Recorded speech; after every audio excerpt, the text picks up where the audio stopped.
8, 7, 6, Alive. 9, 12. Hello. Hello. Sarcastic Grandpa. From all of us here at Monument HQ, a happy chicken butt to you. Always first. I walked in Sarcastic here Grandpa. today, and it is not part of my how would you put this? It's not a thing that occupies my brain 100% that I happen to have this lovely chicken toy here. And so I walked in and I giggled. Oh, it's a friendly reminder. Because I remembered, right, how great the world is because I have a chicken toy here. That's good. I'm glad your world's good. So that was very interesting to me, Christopher. Very interesting.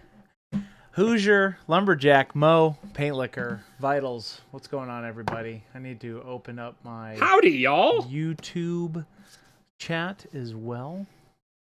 Howdy, y'all. I think I can just save that. Time to highlight some red. You're highlighting red today, huh? Fa-pow. It's not. Today it's fa-pow. Okay, here we go. What's going on, everybody? How are we all doing? Brent? Everybody's Mitvoke is going well. It is Wednesday, right? I have a dinner tonight. Oh, it doesn't feel like Wednesday. It doesn't? No. What's it feel like? Monday. Oh, Christopher. Monday. I love that day. Christopher. Back to work to earn me pay. That's a song. Christopher. I need you to be happy about today. Woohoo! Hey, speaking of being happy, let me get my noisemaker out. Stan and Sarcastic Grandpa. Sarcastic Grandpa, you got 14 months. Stan, you have 2 months. Thank you for those subs. Semi-AFK says Mo. Mo, why are you semi-AFK? I need you fully here, K. That was good, Chris. I like that. Hey, Stan, small numbers compared to some on stream. Hey, the fact that you're here is all that matters. What's small numbers? This is Stan's second month only of subbing. Thank you. We appreciate those subs. Every single one of them you do not know. Tim says you get to paint today instead of drive. Nice. Wait a minute. Were we supposed to drive? For a minute there, I was like, did I forget a meeting? Am I supposed to be driving? But no, I meant Tim. No, he's just saying that some of us have to drive for a living. That's what he said. And Prisoner, Iterator, and Prisoner. Look at all these subs. 11 month for Prisoner and 13 months for Iterator. Thank you, everybody. Oh, my. What a lovely group of people. And then, here's a question. Let me highlight this. For real, what color are you guys highlighting the red with? It is basically our orange red blended with warm flesh. It is a color that is a very salmon kind of red. A salmony red. We jokingly call it eclectic salmon. You can see it on my thumb. It's it's a fleshy tone, but you wouldn't paint flesh with it necessarily. It's just more fleshy red, and it doesn't drift too far into pink, which is always a problem, or too far into orange. It's a pink orange. Matt B says, I need help.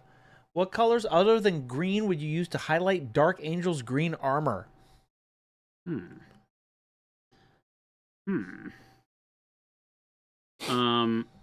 You just, is there a reason you don't want to use a green? I guess that's where my question goes. It's like, what's the matter with what's driving you to not want to use green? Because the other things that you could do are things that are like bluish greens, turquoises, and things like that could work. But it is going to change the overall look of the green of the armor. So I want to make sure you understand that by using something other than green for a highlight, you're going to shift the way your midtone looks, and it could be quite considerably depending on what color you choose. So you have to be a little more careful with highlights than you can afford to be with shadows. You know, in terms of shadow, we talk about doing purple shadows underneath almost everything, you know, various colored shadows. That works really well. But that's because it doesn't influence the final coloring as much as your highlight does. Do you use bright green, says Matt? Depending. I like faded green. Right. Faded green mixed with green gives it kind of a more desaturated, beat up look. The bright pale green can work. Right. Faded green. Both of those are really good. Little Billy, we were worried about you. What? Little Billy says, speaking of things that work well, Chris doesn't. Little Billy. Back from the dead. We were worried. We were. You had us worried. We get Billy. worried. Don't you ever do that again. And by the way, you're banned.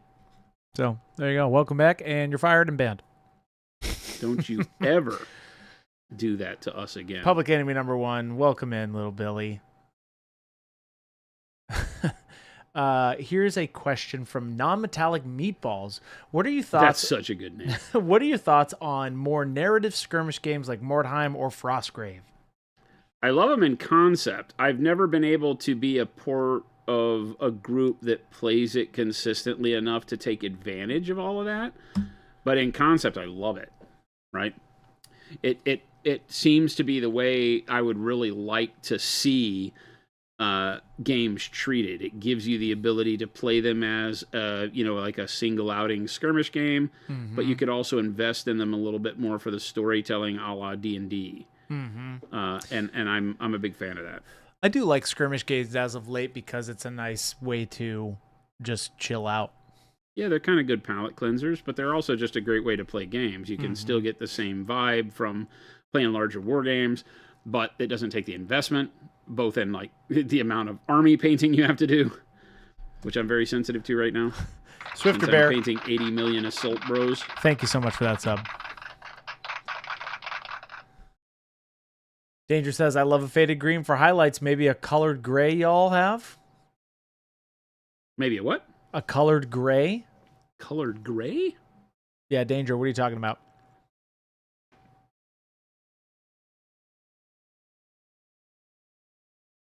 Vital says, boy, I'd rather be painting right now. I have terrain sitting on the workbench. Oh, I feel ya.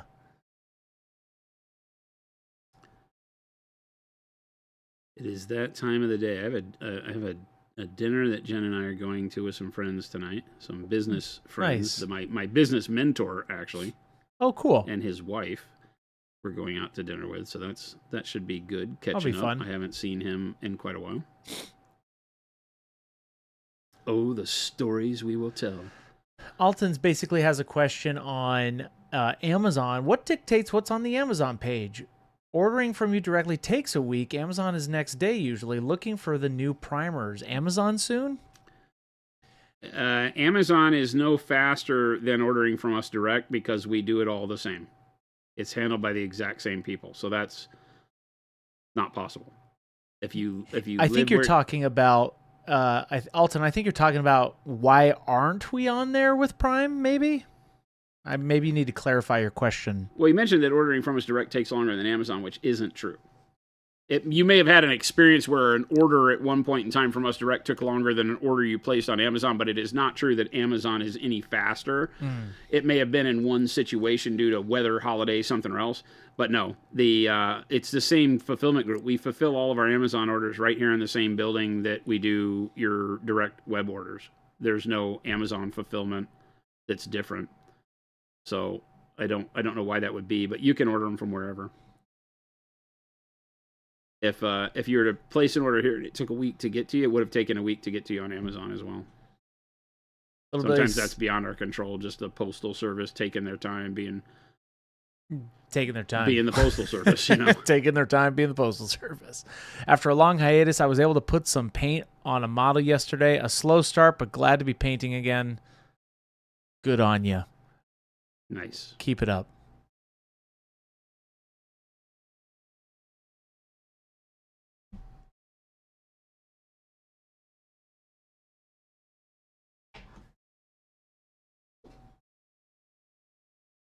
For all of you tuning in, we are painting up some Blood Angels. Hi. The army painting continues. Hello. Wad, 7 days in a row, stream streak. Nobody's ever had a stream streak that long, says Wad. I don't know about that one. Here comes the 300 numbers. Who's got 300? Let me introduce you to some of the craziness in chat. Panic Bomb, Paint Liquor, Mo. Share your stream streak, everybody. Here we go. Little Billy, everybody's been harassing me in your absence. It's not who, it's about whom. Whomst. Everybody. There have been a lot of people picking up the Little Billy torch. Good. To the point where the other day I was like, wait a minute. That sounds like Little Billy. No. And it was not Little Billy. It was someone else it's doing their Little Billy impersonation. A horrible disease has spread. Brent says, I started painting a Stormtrooper yesterday using the Tau Stream painting white without using white. I learned that I need to be a little bit more aggressive with my airbrush, but it's great that I can recognize that, and now I can fix it. Awesome. Painting white without painting white, but with a little bit of white. It was kind of like that, wasn't it? It's the perfect video.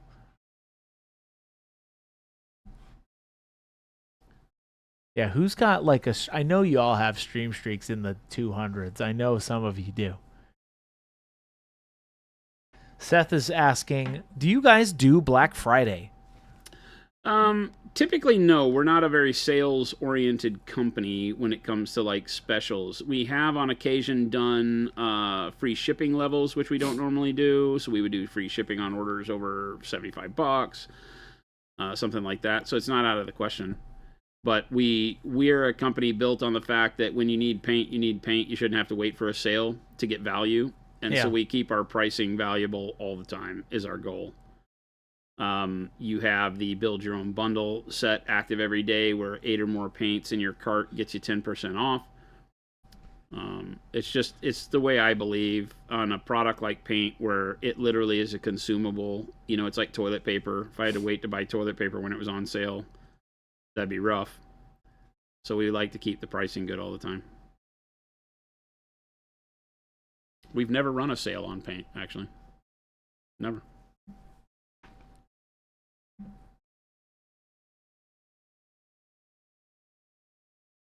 But we have retailers. So if you're in the U.S., check our FLGS link. We have almost 500 retail stores across the U.S., and a lot of them will be doing Black Friday sales for sure. And our products may or may not be included on that. So we always encourage you to support local.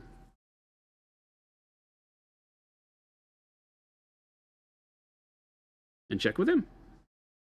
Swifter Bear says you just have to wait for Jen to feel generous to get the free stuff.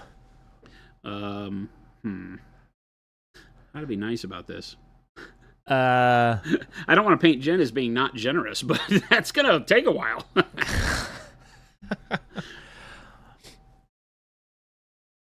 Brent says, I love the build your own bundle on the website. I usually try and take advantage of that. I don't have a local game store that sells PA. Use the locator. Oh, no. Well, I'm glad you build your own set, obviously, on the website. Yeah. Where are you from, Brent? Day one.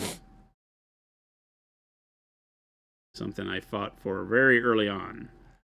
It only made sense. I never know what colors you need better than you do. Oh, yeah.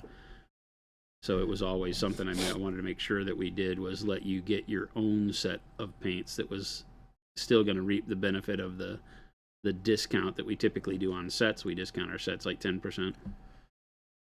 And so letting you build your own set just made sense. Kolja says, returning hobbyist here. Hello, welcome back. Would you recommend Pro Acrylics for someone like me? Or if not, any other brands except Citadel you would pick up? I mean, we recommend our paints for everybody. Don't let the label Pro fool you. Our paints are made to be simple to use right out of the jar. And we make it here. Yeah, it's made by us. We're very different from any and all of our competition in the case that we design and make our own formula. We don't have somebody make it for us like that. And we control it. We paint with it live here every day. And we believe in it fundamentally for beginners and pros alike. You'll find a lot of people in chat on our Discord that will help you out if you have questions or want to learn more about their experience from using the paint. Our community is fantastic for that. But yeah, it's 100% coming back. first time painting, long time painter, we recommend our stuff for everybody, and that's not just because we like selling you paint. We really believe in it. PA is so simple, even Jason can paint with it, says Paint Liquor. There is truth to those words. Look, it even makes me look good. Best paint ever. Matt B, if you were painting a Deathwing, how would you go about it? I'm currently using brown, drab, caramel brown, and the dark ivory. I like that. You might then do highlights with ivory or even bright ivory just to get that feel. Again, the highlight will kind of direct the color of the armor to be a little bit brighter than it looks like with the dark ivory and the drabs and all that. But I like that workup. That's good.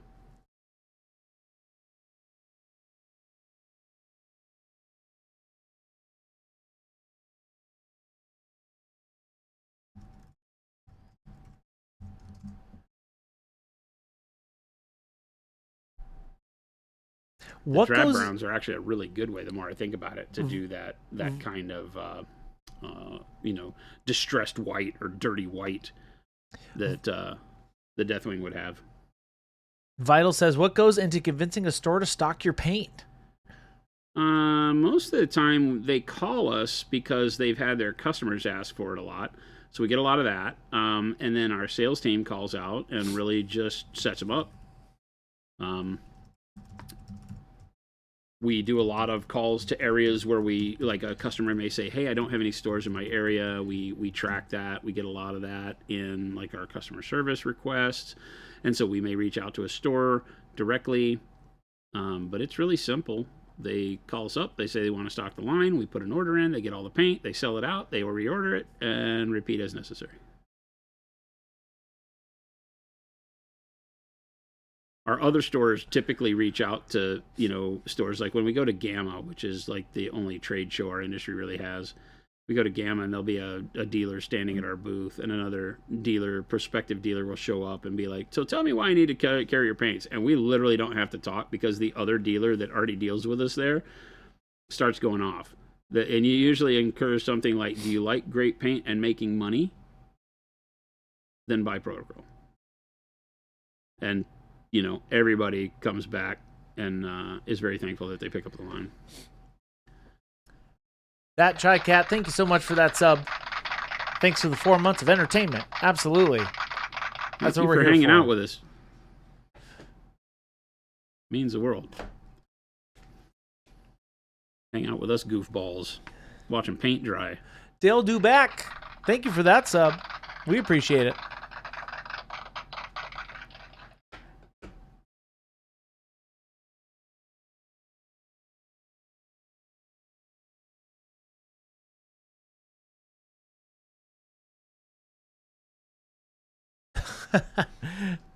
Pixel Savage. Also, the more pro acrylic you buy, the more sound boxes we get on stream. False. Also true. No, these are false numbers. The number of pro acrylic does not coincide with the number of sound boxes that I have in my disposal. Are you sure of that? 100%. I don't know if you're sure about that. Flapjack says, well, I do like making money. All right, Flapjack, get your store started. Be a Pro Acrylic exclusive store. We're waiting for you. It's so crazy to me the amount of stores that we will meet out there that tell us that we've become like their number 2 paint line. And in some cases, they're number 1. But generally, it's the number 2, just behind Citadel, because Citadel's so pervasive. And that blows my mind, right? That we're the number 2 seller in a lot of these large stores across America next to Citadel. Citadel has to be carried if you want to carry Games Workshop. So they have a little bit of pressure we don't have. I can't be like carrier paint or else. Ryan says, how about the number of bottles of bronze sold? Crazy influx for some reason. I don't know, Ryan. I can't speak to that. We sold 1,500 bottles in 5 days, which is crazy to me. I won't do it. But I don't know. I'll have to get you the real numbers. I won't speak to that. Damage Inc. I have several LGSs near me. There's one shop near me where the owner has a vendetta against Pro Acryl. Why is that? And I have zero reason why. A vendetta hates against us? That's odd. That's insane. I want to talk to this Where do person. you live? The only reason an owner would have a vendetta against us is because we're not afraid to tell stores no. If we can't service them because our production can't keep up with the schedule, we have told stores in the past, hey, we have to put you on a waiting list. It's not what we want to do, but we have to because we can't keep up with demand currently, and I don't want to sell people product that I can't restock. That make sense? Yeah. So we have been very honest about that, and there have been some people in the past that did not like that. They knew that they wanted the line. They were very serious about it. We were very serious about setting them up, but it would have taken like 6 months to get them set up because we were growing at such a pace that, you know, we couldn't commit to them in good conscience. And I know that pissed some people off, but I couldn't do it. I couldn't make a decision to harm our business and ruin a potential great relationship by saying, yeah, you can have some paint, and then never have any more. Yeah. Swifter Bear says, going back up. So question, I am not an army painter, but have several bigger projects I need to get done. Mm-hmm. How do you balance the workload? Just work on a time or divvy up sections, like base both one day and then focus on build-ups, etc.? Question mark. You could. What do you like? What do you feel like gives you the most satisfaction in the field? Because we've been talking about that a lot with these Blood Angels. Is the goal for me is to create progress, the feeling of progress in everything that I'm doing each day. And that means that I have to, you know, basically do enough work that is visible on the table in my eyes, so that when I pull back and look at the Army after every time I've done it, I see progress. I see that, oh, this is making the Army move towards completion. And I don't paint a lot of Armies. Generally, I'm doing single figures, right?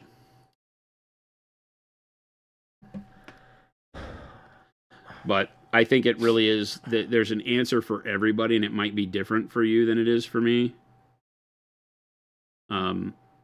I like to kind of focus on one, if they're individual models, like you said, you're not army painting. So if you're painting more individual models, I like to focus on one until I get bored or, you know, feel like every brush stroke's a chore, and then switch to the other one.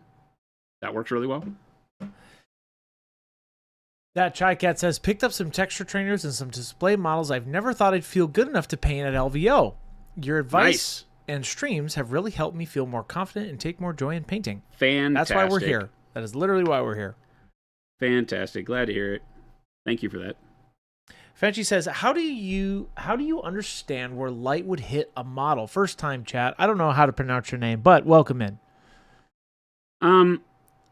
In most cases, I'm strictly looking at the did I paint this guy? Yeah, I did. I painted his fingers red, right? Look at your fingers? This guy. No. You highlighted him. This guy's hands are red. I didn't paint him black. I forgot if I painted the fingers red or not. So I've just been kind of winging it. The easy answer for that to start as you're beginning your painting journey is to think of each area that you're painting. What is the top side of that? So if I'm going through here and, you know, doing the collar, right? I know this top edge of the collar will get some highlight to it, right? I highlighted the under edge of the collar here just because it's still kind of at an angle and I want to catch that detail. But when I go with my brighter highlight, I'll just catch the top. I won't highlight the bottom. When I do this area on the chest, I know that in most cases, across a spherical shape, like the breastplate on an armored model, right? That spherical shape highlights in kind of a upside down pyramid, like a triangle or tornado shape. So I just kind of sketch that triangle in towards my light source. And my light source, I'm treating like it's over here, coming down like this. I'm not being very particular about it. So it's really just the top. So the top of the knee, the top of this shin plate, right? And then maybe the top of this plate on the foot. Maybe I grab a little bit here across the front of the toe. And a lot of it has to do with like the shape of the light. And by that I mean like this area on the toe I'll do thicker over here towards the side where the light would be, and then just kind of a more thin stretch or comet tail of a line across the toe. On a cylinder, we talk about it a lot. Learning how light reflects off of the different basic geometric shapes is huge for painting. On a cylinder like the leg, the highlight goes in a vertical line down the cylinder. So you can see that here on my cup. See that? Notice how light goes on a cylinder. It goes in these vertical lines. And this is just the dark reflection of the room, the shine of the reflection of the light, and then the dark reflection of the room again. Right? And so that's what I've done on his leg there. Same thing. Ryan says, any advice on working up for a Martian base color? I have the red texture paste, but probably priming over it since I have cork and deets and doots on the base as well. Martian bases. I like, so the red texture paste, right, is the red earth is burnt sienna is the close color to it. It will, of course, look a little bit different than burnt sienna because it has a different component to the paint with the physical texture that's in there. So they don't always look identical, but it's very, very close. So burnt sienna, then you can go up on top of burnt sienna with burnt orange, and then I really like dark warm flesh. I know it's a little bit of a yellow, but it looks really, really good over the top of those with a dry brush, and that gives you that really cool Martian earth look. So burnt sienna, burnt orange, dark warm flesh. If you want it to go a little bit brighter, then you can do a layer of warm flesh over the top of that. Looks really good too. But that's where I would start. That's my favorite way to do it. Simple, 3 colors. Doesn't take a lot of time. Zilfer says, maybe a pointless question, but just curious, how did you go about choosing the colors you did the new intro kit on the website? They're kind of the colors that I believe are ones that will get used all the time. Plus, they're just good starter colors. I think, you know, titanium white's in there. We wanted to have a smattering of, you know, like a green and a blue and a yellow, that kind of stuff. But not necessarily just put the primary colors, because for our world of painting, it's not always the primary colors that people are looking for, right? It's not always bright, vibrant colors. And we didn't want to make it a kit that you had to mix too much to get the kind of desaturated, you know, Space Marine-y, war-torn coloring that most people want when painting wargaming dollies. Lord says, any advice for finding high-quality animal models? What kind? Like just like real animals? I've been hunting high and low for northern cardinal to paint for my grandmother. A northern cardinal. I would think that you would need to go on something like Etsy and just search for that, like cardinal miniature, or on My Mini Factory on the STLs. If you have somebody that can 3D print it, a lot of times what I will do is I'll go look at the STLs on My Mini Factory, and then go to eBay and Etsy and find out who is selling that particular STL. When I need stuff like that, that's what I did with the pile of bodies for our owl, right? This pile of bodies, I was like, I need a pile of bodies. So I typed pile of bodies, STL, and I found it on My Mini Factory, and then I found somebody that prints it out, and I asked them to print it out at a much larger scale so our little hero can go on top of this pile of bodies that he's slaughtered in the bar. Right? Having that good Google foo. TCG player, how would you paint a dragon as a purple phoenix? You might have to be a little bit more specific there, TG player. A dragon as a purple phoenix. I mean, if you're painting a purple dragon is really what you're saying, right? Yeah, as a purple phoenix. I would need to know more about what this purple phoenix looks like, if there's some sort of special something or other going on. Yeah, you're looking for a specific effect, or you're just looking for color recommendations? When you say the word phoenix, I think flames and OSL, but yeah. I don't know what coloring that would include, given that it's purple. But if you're just painting like a dragon in shades of purple, then I would start with something, you know, you could start with dark purple and work up through royal purple. That works really well. If it needs to have some sort of a flame attached to it, then oranges can look really good as flame against purple. Greens look pretty amazing.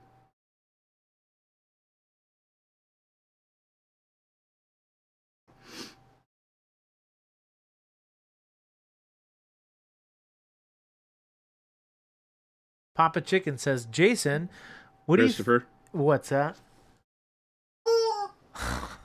that's how it sounds For anybody when who you pop a chicken. doesn't know what that just was, it was a Papa Chicken. That was a chicken popping. That was the Papa Chicken. A pop of chicken. There you go. Jason, what do you think of the new Battletech Gothic? I was hesitant, but these minis are super cool in hand. Battletech plus Doom is a cool vibe. I hate it. Oh, Jason. Yeah, personally, I dislike it immensely. You're not a fan? I think it was a very lazy creation. I see. I don't like the models. You know, I don't know. The fact that they put 40,000 on the box. 40,000? Yeah, like Warhammer 40K. Oh, I didn't realize It that. just feels very lazy to me. I have no problem saying that. I don't know if they're making it as a snark to 40K or whatever. I have no love for GW that wants to protect them in that regard, but I just don't like when things like that are done. I see. But also you have to understand that I take this with a grain of salt because I'm also a very big lover of BattleTech. You've seen me paint tons and tons of models of BattleTech. Yeah. It's a IP that was one of the first I ever got into as a wargamer, and so for me it is it's something cool. And I don't know that you just need to slap a bunch of Chinguses on BattleTech minis and then throw aliens at them to make them cool. But I don't own the IP, so it's not up to me. Just seems lazy.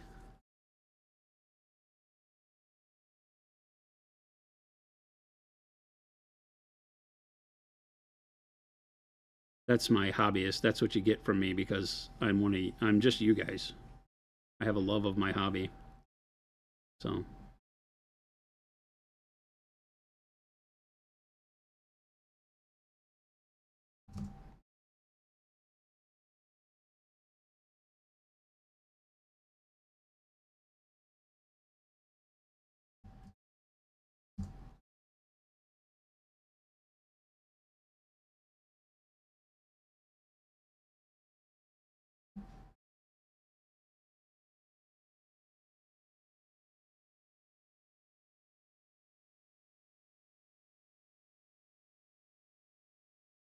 Yes, Funnel Finger is where Jason got these models and where I got my Thunder Warriors, Brent. They're pretty cool.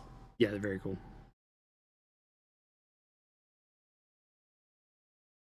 I got the bodies from the Funnel Finger True Scale Heresy stuff, and then the bits are all from all over the place, mostly GW kits of various forms and fashions. A bunch of them are from the old and new Sanguinary Guard. Some of the Primaris Sanguinary Guard. Some are like the head on this guy is the old Sanguinary Guard. Swifter Bear's internet crashed when you answered his question, so I'm gonna have him say it again. Well, I'm not an army painter, but have several big projects I need to get done. Oh. How do you balance the workload? Just work up. Well, when you say you need to get done, big projects you need to get done, are they for you or are they commission? Yeah. Because there's a difference, right? If I'm painting for me, then that's how I answered the question when you were off, is that I paint on one project until it becomes something I'm tired of, like maybe I'm painting these Blood Angels and I get sick of, highlighting red. Yeah. So when I'm sick of highlighting red, I move to Project 2. And then when I get sick of highlighting blue, because Project 2 is blue, then I go back to Project 1. So I kind of play ping pong with them and just let it be what it is. But that could be a totally different conversation if you're painting for, a job. There's a lot of people in our community that paint commission for friends and things like that. And so if you're on a timeline painting a commission for money, then you may not have the ability to switch around. You may need to get them both done at the same time or something like that, and that can be a little rough. Now, if you're talking about hobby burnout, is that what you're talking about, Swifter Bear? Like you're getting burnt out? They're for my gaming group. I'm the painter of friends. Well, if you gotta get them to paint. Get them to paint is your answer, Swifter Bear. Not to be cheeky, but make them the painters as well. You're the painter now. I'm the painter of my friends. Hey, get them the intro set. There you go. It's a perfect way. I think just painting on one until you lose a little bit of steam on it and then move to whatever the next project is works well. Lets you kind of maintain your sanity as you're working through and making progress. But the big thing is always the progress. It's always like, okay, what does it take to get a little bit more done? If you have a time frame, which I don't really ever paint on a time frame. I try not to. There's been a couple of them. I did that model for the guy that Tom that is doing the game with Catalyst Game Labs, the Spartan guy. Yeah. So I did that. I think it's called Partha Wars, the game. And so we painted that guy on stream. And, you know, for that, I had a timeline. He wanted it done by Adepticon, and I got it like the week before Adepticon. So, you know, we had to paint it on stream and then get it off to him. But I try not to set timelines for myself because it does get to be a little much when you are forced to paint. But sometimes you might get yourself into that. You know, you're painting for your gaming group and they're like, oh, we really want them for that event we're doing on Saturday. And you're like, oh, wow. And then you got to plow through it, right? Because you're just at that spot where it's like, well, I did this to myself, so I got to make it work. And if that's the case, then find out what, you know, turning a rough situation good is to, for me, it's always about like, okay, well, what can I find that looks cool out of this group that I want to paint now? You know, and start there first. Start with the minis that get you jazzed the most out of the group of stuff that you have to do. And then move into the stuff that maybe isn't as cool afterwards. Okran's got a great one. Have a craft day where you all get together and do something artsy, whether the paint or work or something else. Yeah. Okran, that's how you get them in. That's how you get them hooked. Well, I'm working under the assumption that they aren't going to do that, so... Oh, I see. Yeah. Because he presented it as if he's painting all of it. Right. You guys are like, no, don't let him get away with that. I don't think that's a choice. So hey, no. I'm working on you. Don't They're let it working be. on solving a problem they can't solve. Don't let it be a problem. Get them painting. Wired says, I just had the biggest laugh I had in a week at your expense. My son was looking over my shoulder and said, hey, that guy with the hat sounds like Vigilant on Peacemaker. I've never heard it. I've never heard his voice.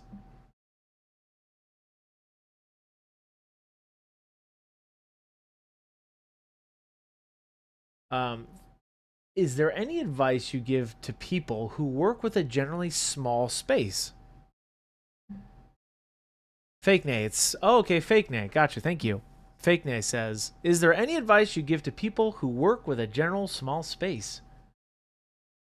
Yeah. I think the one piece of advice that is the most, it's probably frustrating to hear, but keep your workspace as clear of clutter as possible. Not always the easiest thing, so I get that, right? You're like, well, I just told you I don't have much space. I get it. But keeping your workspace clear will make painting so much better because you're able to actually feel like you're not having the world close in on you and be crushing while you're, attempting to get your work done.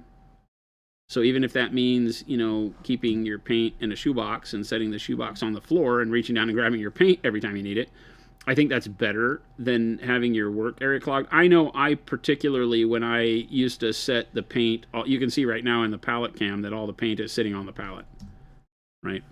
I've started just leaving the colors that I'm using out on the palette. I've noticed. And not on my workspace. If you zoom back out, right, you'll notice that on my workspace is just miniatures and open space. This is so much less claustrophobic for me. It makes it so much easier for me to get my painting done. Sure. So that is a big thing. And I have a lot of space, technically. So if you have less space, I think you have to work harder to make sure you don't get it over cluttered like that so that you're not feeling claustrophobic. It makes you less creative to feel suffocated in that space. So I think that would have to be my big concern. Does that make sense? Yeah. You have to in a small space. Yeah, you just have Get to. it out of the way. Get that stuff out of the way. Get, as Chris would call it, that feng shui. Feng shui. Feng shui. T. Schmidt says, uncluttered workspace. What even is that? Well, yeah. I love when I see on like Facebook, there'll always be the guy that is Just talking about, here's my show off your workspace, and you get the picture, right? That is the most cluttered workspace on this big, huge desk, right? Yeah. You're looking at this huge space, and in that huge space is this cluttered, little spot that the person paints in, and it's like, oh my God, I would go berserk. But we've all been there, I think. What is this uncluttered concept you speak of, says Wired?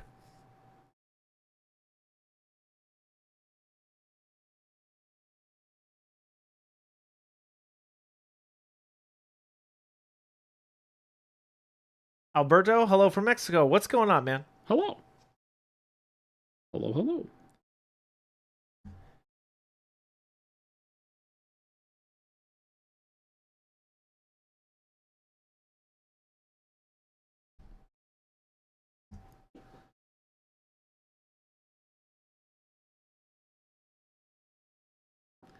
We're continuing on with our Praetorian Guard. And speaking of that, Ave says, what color are you using for highlighting there, Jason? Pale pink. Okay, this is just straight pale pink. Straight pale pink, no mix. This is after the salmon color. Yeah, the key is to not use much at all. It's God's honest truth. Don't use much at all. Right? It's little. If you want to zoom in really close on him on the chest piece, it's literally just small pinpricks of light to simulate the shine on the red. The red isn't intended to be as shiny as the gold, but I still want it to have some punch. So I'm just, brush tip of doots and deets across the surface here to brighten it up. The pale pink is almost a white, right? But with just enough of a little hint of red to work well on the base that we have with that eclectic salmon, that salmony red color that we just did for the first highlight. And then I'm just sneaking in little deets and doots, sometimes stippling like you see me here to get a little bit of texture on the armor.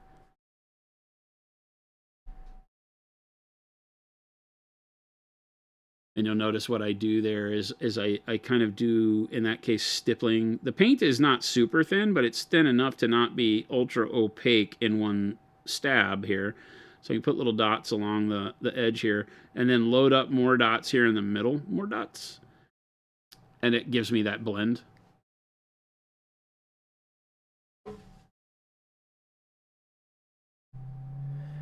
Pixel Savage Eclectic Salmon, great band name. It is a good band name. It's also a great paint name. Not as good as Involuntary Anus. That one's rough. It's a rough name. It's out there. That's all I'm going to say. Pretty out there.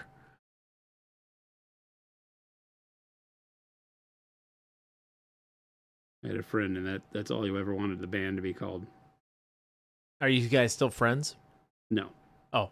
I mean, we might be. You'd pick up where you left off.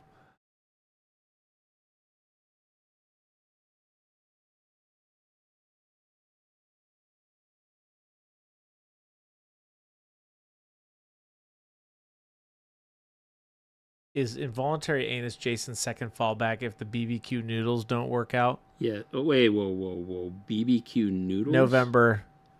I don't know. I can't help you there. That's wrong. It's called Feta Willy Chilies or something. It's Slick Willie's Feta Chili. Get it straight. Flitty Willie's Feta Ma Chili. Chili Willies. There you go. I don't understand you people. Not you just don't get it. Factnay says, when I paint, I find that my brush holds the paint instead of it being put onto the model. Is that because of my brush or because of the paint? I use Citadel and just cheap synthetic brushes. Are you wetting the brush before you load the paint onto it? A lot of times you tend to have the brush be too dry to allow the paint that you put on it to flow off the brush well. So if you're finding that the paint stays on the brush and doesn't get on the model very well, that's where I would start. My brush, while not being overly wet, is damp enough that, as you can see, I'm able to get just very detailed little amounts of paint to come off of the bristles right from the point without applying a lot of pressure. And that's what you want. But that's only possible with going over and, like, right now, can you bring the palette up? Yeah. So get rid of the small palette. Yeah, there you go. So here's my water cup. And I just rinse right now, because what I'm noticing is that the tip of the brush is getting a little clogged because I'm only using the tip. The paint starts to dry. So what I do is I get over here and then my brush has however much water on it that it'll hold. I didn't squeegee it off on the cup. I just rinsed it and then took it right out of there, right? So it has all that water on there. That's probably too much, especially for doing edge highlighting like I'm doing, because I want the edge highlights to be fairly opaque, right? So that's too much water. So I'll wipe it on the paper towel here, right? And I'll go like 1, 2, 3. Now, when I bring it back over, it's still shiny, right? It's still, if I can get in the light, right? See, it still has some shine there, right? So it's still damp, but it's not going to like paint big globs of water. I'm not going to get big drops of water, but it's still cold and wet. And that now, when I go over into my pale pink and bring it over, you'll notice that now I've got the pale pink in there, and I'll take off a bunch of the pale pink because I don't want big, unmanageable droplet of paint. I want to be able to bring the tip to a point and have paint on there, right? So now I've got diluted paint, and then I'm able to go in and get the paint to run off in a very controlled manner, because I'm trying to just put very small amounts of paint, so I can't press hard, right? The idea, just getting that highlight on the edge of that thumb back there, is that I can't press hard or I'll get way too much paint. So I need it to be damp enough to let the paint come off, so I can do just small dots like that and create a little bit of shine on the cuff there. And so that dampness on the brush makes all the difference. So that's probably where I would tell you to start, is test painting with varying amounts of dampness. Now, depending on what paint you're using, you say you're using Citadel, they're typically a little bit thicker. So you may need to leave a little bit more water on the brush than you see me doing. Our paints are a little bit thinner. But play with it and see what you like. Because you might find that, you know, you see me do something and you do something a little bit different, but it feels better for you. So never take what I say as the only way.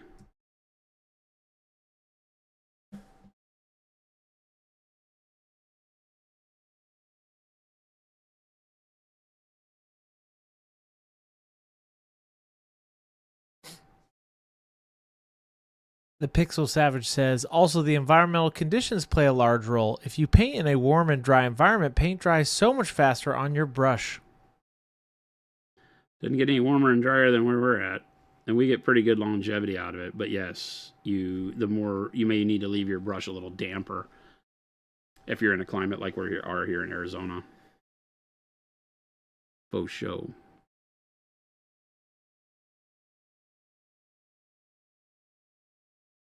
Chris, you're angering him. No, I'm not angering him. Angering me? Yeah, because How? I was saying willy willy chili chili dinner or something. I don't listen to Chris. Yeah. You have to know that. Rule number 1 of life. Don't listen to me until you have to. Rule number 1, don't listen to Chris. Brent says, so I've noticed that it seems like halfway through a brush full of paint, thinned on the brush, I get a big glob of water. I was watching Jen's brush cleaning video, and she said, don't go past the ferrule in the water cup. Could it be possible that the water was collected in the ferrule and released once there's enough space, in quotes, on the brush to hold more water? Could very well be, or you just can have water that's hiding in the belly of the brush, right?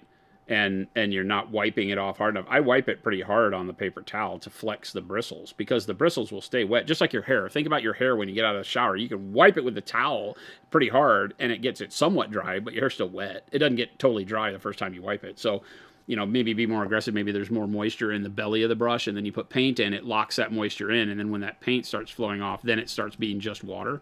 Could be the case. And the previous person had asked about using a cheap synthetic brush, and it really doesn't matter whether it's synthetic or sable. You need to treat them the same way. The science of how the paint runs in between the individual hairs, and then you have to apply pressure to get the paint to come out, is the same. Cheaper synthetic brushes won't control paint as well, both going on the brush and coming off, but it shouldn't ever be such an issue for you. It may mean that it's harder to paint like I'm doing right now, where I'm just using ever so slight pressure on the brush tip to get those little bitty... Can you zoom in just a bit? Yeah. You know, I'm getting little bitty pinpricks of pale pink on there, and a cheaper brush may not do that very well, because it just won't have the control that with that little bit of pressure. It may require you to press a little bit harder before the paint comes off the brush.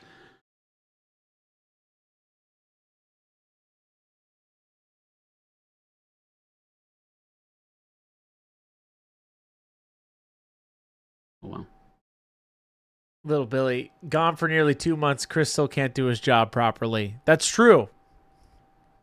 I'm on my way out, Little Billy. Chris is an amazing man who does an amazing job. False. It's never good enough, Jason. Well, I didn't say it was good enough. I said you do an amazing job. Slick Willie's Feta Chilies. No, it's just feta chili, not feta chilies. I am so hungry now, man. See? It's working even on you. Even on the naysayers. It's working. Good riddance, your band. Oh, Little Billy. We missed you so. Yeah, Little Billy, I don't even know if you're aware of the whole pyramid scheme of Slick Willie's. I don't believe you are, actually. Let me sum it up for you. Slick Willie's Feta Chili. That's all you need to know. Hear me out, chat. Slick Willie's Feta Chili, breakfast sushi, man. And cheesecake steak. Cheesecake steak always gets me for some reason, that visual in my brain. I'm a very visual person, Jason. So every time you say cheesecake steak, I get some version of it in my brain. You'll invest. Oh, you'll invest. I have this little sticky note over here that says dark orange brown, khaki, bright ivory, washed petroleum brown, bright ivory. No, metallic bronze. That's the... all this sounds awful, and I'm in. Cheese, steak, cheesecake, steak. Yes, Punisher. And cheesesteak cake. Don't forget cheese. Yes, thank you, Stan. Yes, don't forget cheesesteak cake. You're all banned. Where are they banned? I don't know. They see the vision. I need the power. Just because you don't see the vision. Doomsday. But do you all have smell-o-vision? Because that cheesecake smells good in my head. Is the water too cold for paintbrushes?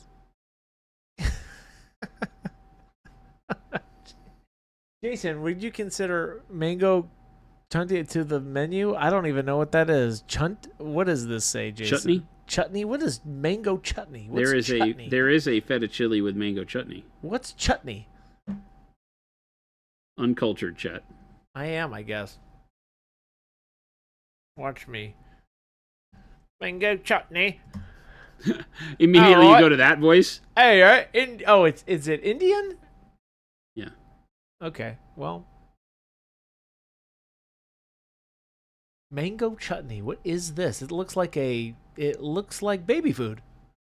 Well, chutney is kind of like a puree. It is. Okay, it's like a jam? Yeah. Do it with lamb. Lord Sidious, welcome in. First time chat. The Emperor's here. Any formula for black armor using Payne's Gray and or blue black? Lord Sidious would ask that question. So that's very on theme. And we have an excellent video for you, Lord Sidious. It was almost like we staged that question. First time in. Here, Lord Sidious, you are granted this link to this beautiful black armor tutorial. Check that out. Uncultured and trollish. Go get some food, Chris. I probably should. Brent, I don't go for Indian food. I don't mind it. I just don't go for it typically. Not high on your list of things to do? No, it's not bad. I've had amazing Indian food. It's just like something I don't go get. I only like vindaloo. It's the only thing I like. Vindaloo with some good basmati rice, maybe some naan bread. But I'm not a big... I don't do anything other than vindaloo. Alton's asking, any workups for High Fleet Leviathan? You're starting up some Tyranids soon. Nice. High Fleet Leviathan. That's the purple, whitish one, I think. Taupe primer. Is that right? Leviathan is... I think so, yes. Is the purple and white? Yes, the classic. It's become the poster child for Tyranids. It Yes. used to be the red and the blue ones that were... They changed. They changed it all. What would you do for that workup? The purple is probably a mix of dark purple, royal purple. That sounds like a broken record, believe it or not, but I think that's the right way to do the purples. The white is kind of a bone white, so you could treat it the same way. You may want to put a little bit more pinkishness into it. So I've seen a lot of people, believe it or not, do like whatever their favorite workup for bone is. You know, we talked about it on the Deathwing Terminator colors, where you start with like a light umber, you know, a brown, you know, some sort of brown workup, and then ivories. But then you can do like a magenta wash somewhere in the middle of that step. That could be really cool. So you bring a little bit of pinkishness into it. Swifter Bear says, Jason, do you or Chris, in parentheses, organize your paints by shade or item number? You do by hue. Hue. Hue and then shade within hue. I organize my paints by project. So they are reds first, into oranges, then yellows, then purples. Hue. Yes, source hue. Hue color. Hue of the color. Black Sword, what's going on? Ryan, I organize my paints by flavor profile. Don't do that. Don't eat that stuff. Don't eat that paint. Huge. That's right, Wad. Huge. Huge. Huge. Huge. Huge. He organizes them, and by he, I mean Chris organizes them by hue. And by Chris, I mean a picture I favorited to my phone, so I never make that mistake again in my life. Hue.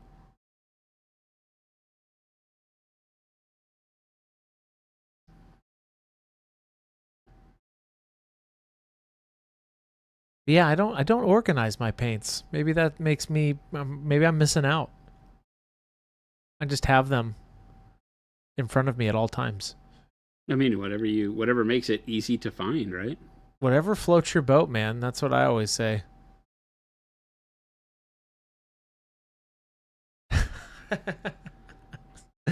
Speaking of hues, Chris can hue shut up. I see what you did there. Is that Little Billy? Oh, who do you think? Back with a vengeance, this guy.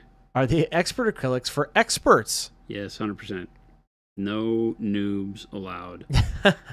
No, they're for everybody. They are just more like a heavy body. I don't say they're a heavy body because they feel like a light body paint. They have a very creamy feel to them, but they are a paste acrylic that have, in a lot of cases, single pigments. There are some mixed hues, blended hues in there, but for the most part, single pigments. And they are made for making complicated things like glazing and filtering very, very easy, because they just are so pigment rich. Game delay. You never organize your paints. Do you only have like 30? No, I have all of them. I just don't organize them. I keep them all to the side. So every project that I do, I put them off to the side. Typically go one project at a time. So the paints that I'm using for that project are how I organize them, Game Delay. And I know everybody out there's skin is probably crawling because I just throw my paints in there on that desk like an animal. But hey, to who's your own? To who's your own? That's not even to flow's your own? To who you own? That's not even what's the phrase I'm looking for there, Jason? You don't know what you're looking to for. Whom's your process owns. What am I trying to say, Jason? You know what? Help a brother out. That's not possible. To who's your own? To each their own. No, it's definitely not that. To others your to others your own. Paid professional, chat. I'm on my way out, chat. This is it for me. It's the big one. Flapjack says, low key, I'm using the expert acrylics more than the normal line. Oh, look at you. Great. They're great. Chris is a paint savage. I am. I'll throw it on there. I'll test. I do that homework for you. I do that research, that R&D for you, chat. Yes, Wad, that's the saying, but I prefer it my way. Yes. Chris suffers the slings and arrows of outrageous phraseology. That's correct, Game Delay. 100%. Whatever that means. He's insane. I can't speak straight, but for some reason I can remember Shakespeare, so tell that to your doctors. Your science.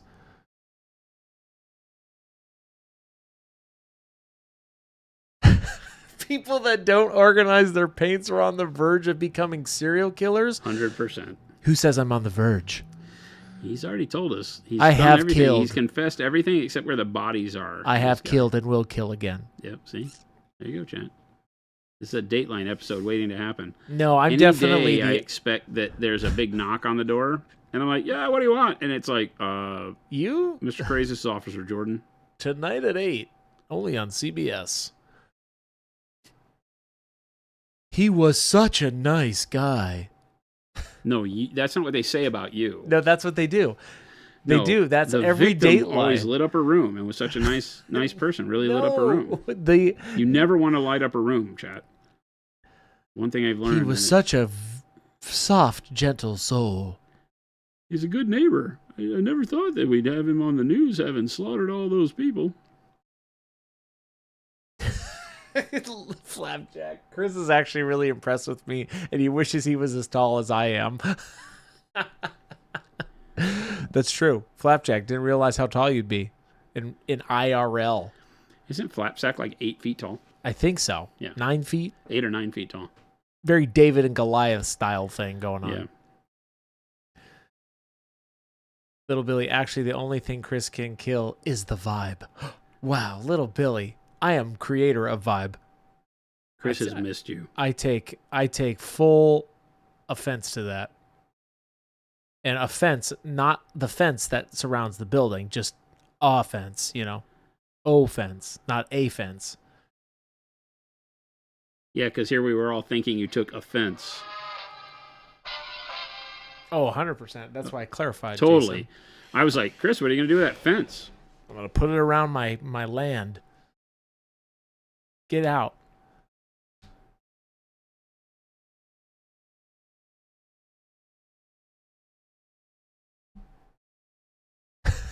Little Billy, I've got weeks of pent-up frustration that needs to go somewhere. I know.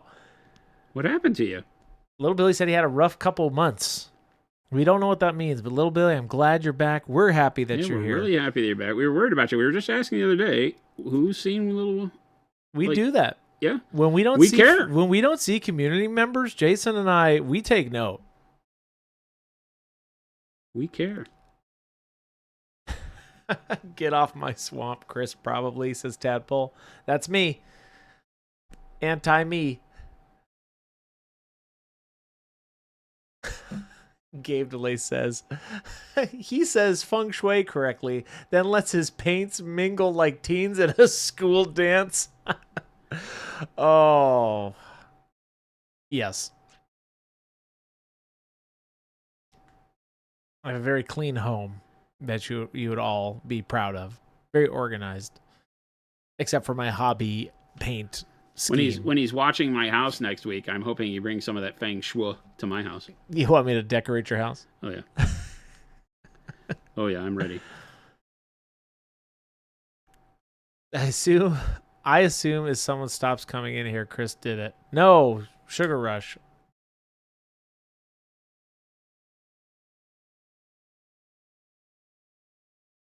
Swifter Bear, you've been here. Where I didn't send you a note. I don't send people notes. After a while, I'll probably send you a note. I always assume when people don't come in that their work schedule's changed or something has gone wrong or they just have had life stuff. Stuff comes up, right? So I don't want to bug people, but we do think about you. Mikey One Punch. Thank you for that sub. Swifter Bear always has a great question. And Swifter Bear, your name is in blue, and every time I try to read it on Twitch, I die a little. I die a little because the background's because I'm like, guys, that's Swifter Bear. It is Swifter Bear. Little Belly says, death in the family, got into a bike crash and still at the shop. Car got towed. Layoffs at work, to name a few. Ugh. Little Billy. Yikes. Whoa. Whew. Sorry to hear, dude. That's a lot. Yikes. Well, I'm glad you're safe. A bike crash, that's not good. Yeah, are you okay? Hopefully you're okay.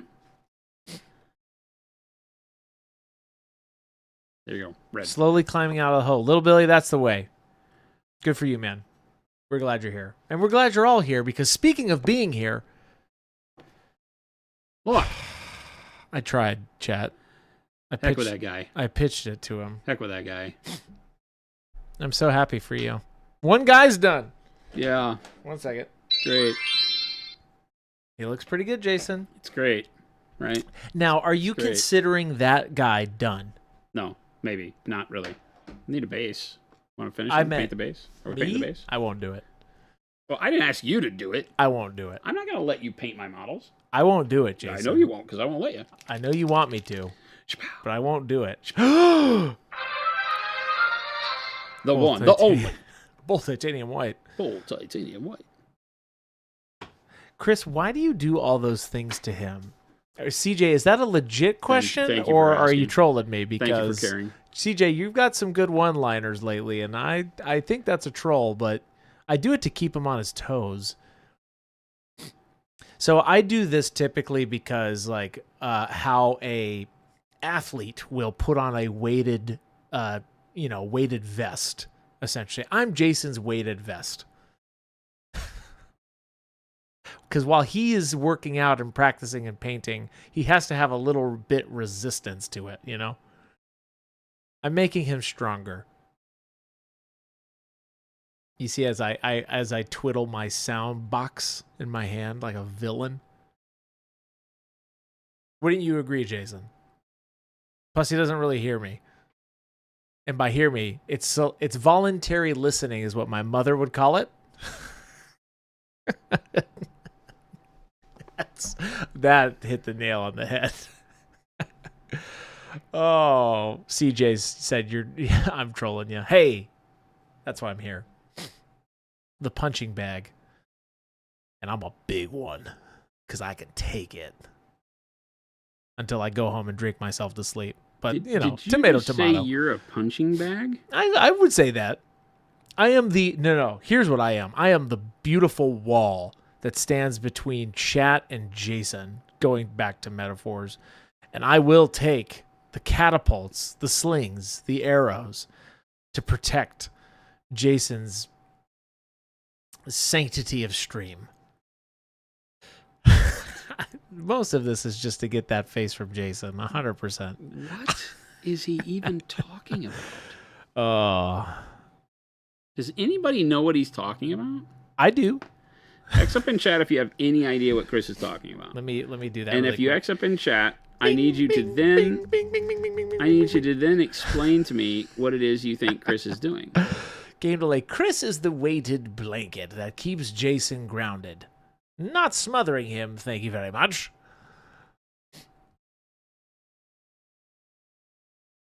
Yes, you're correct, Doomsday. I'll get this back on track. 1 second.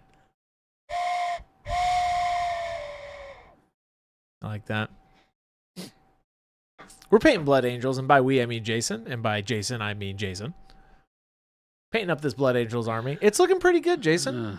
I'm really liking this bold titanium white highlight. Just some little spots of brightness on the wings. Now, are those deets, doots, scotias, or scritches? These are full-on brush strokes, so I'm not sure. I would just call them brush strokes. Very borderline doot. These are just little spots of white. Real DiCaprio says, what would be the project after the Blood Angels? Not Space Marines. A whole nother army of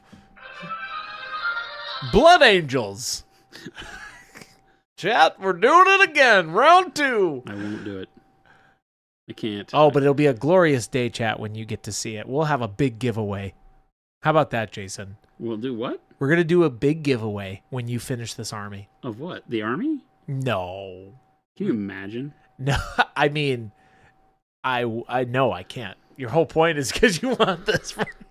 We'll do a big giveaway. Like if we were to say, okay, now at the end, I'm giving this army away to one lucky viewer. Chat, mark my words. We're going to do one. We're going to do a Jason finishes his army celebration fun win-win day.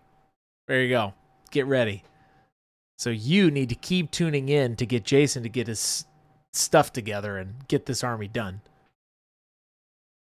Going to take long hours of not being on stream and painting is what it's going to take. Only you can prevent forest fires, chat. And this forest fire is on its way. Wait, what? Blood Raven's next. What is Jason going to do next? Wait, what? We're going to switch it up. I just said no more Space Marines. He'll do like an Ultramarine army or something like that. I just said no more Space Marines. You said Space Marines. I said Ultramarines. Huge difference.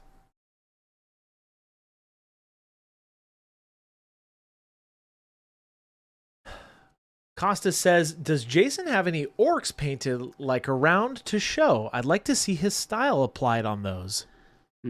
Your Gazgul is amazing. I don't have... Oh, yeah, I do have... Yeah, Gazgul, I would say, is an awesome... Obviously, it's just a little bit of skin because Gazgul is all armor, but it's very orky. It is Orktober. I'll be painting orcs when Jason is gone at SMC.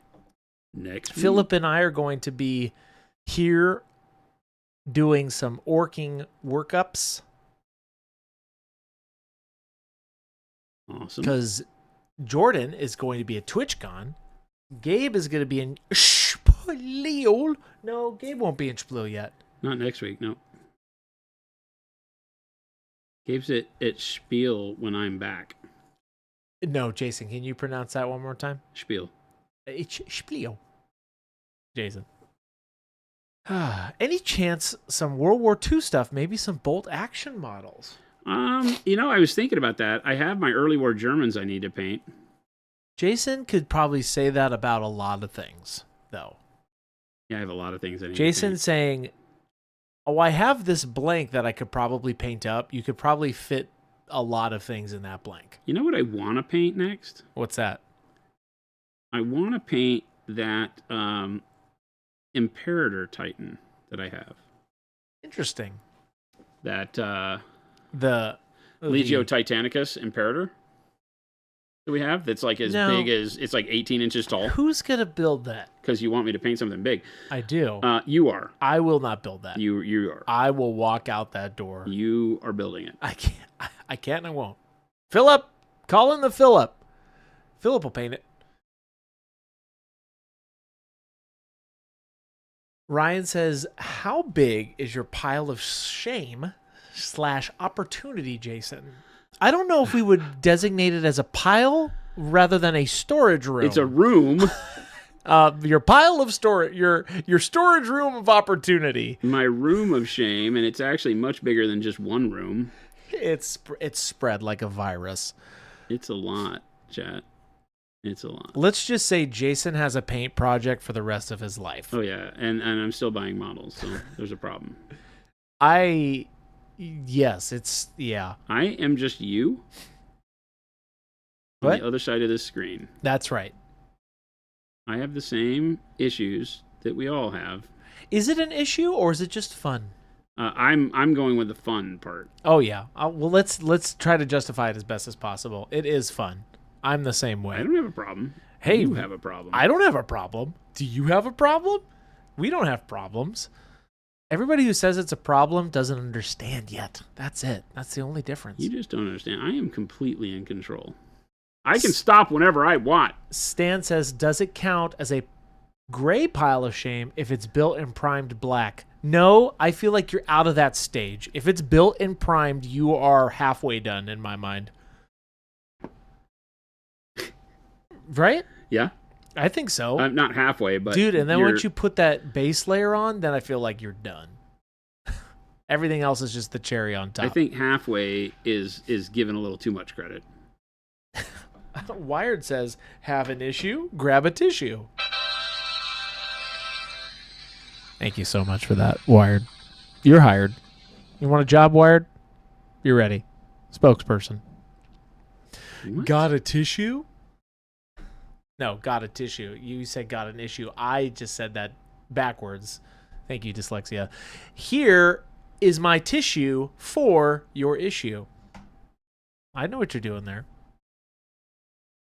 Doomsday Sprocket says, do you guys follow any of the online YouTuber challenges and trends? Has anyone on the team considered tackling trends such as limited palette, grayscale sketch, or maybe a texture trainer on the new framables?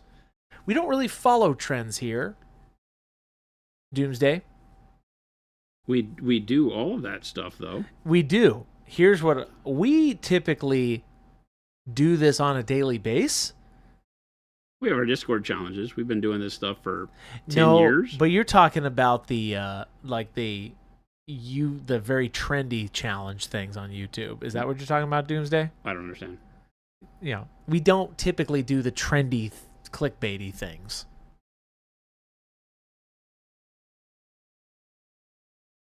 It's a mandate we have. We just give you good content all the time. That's our trend.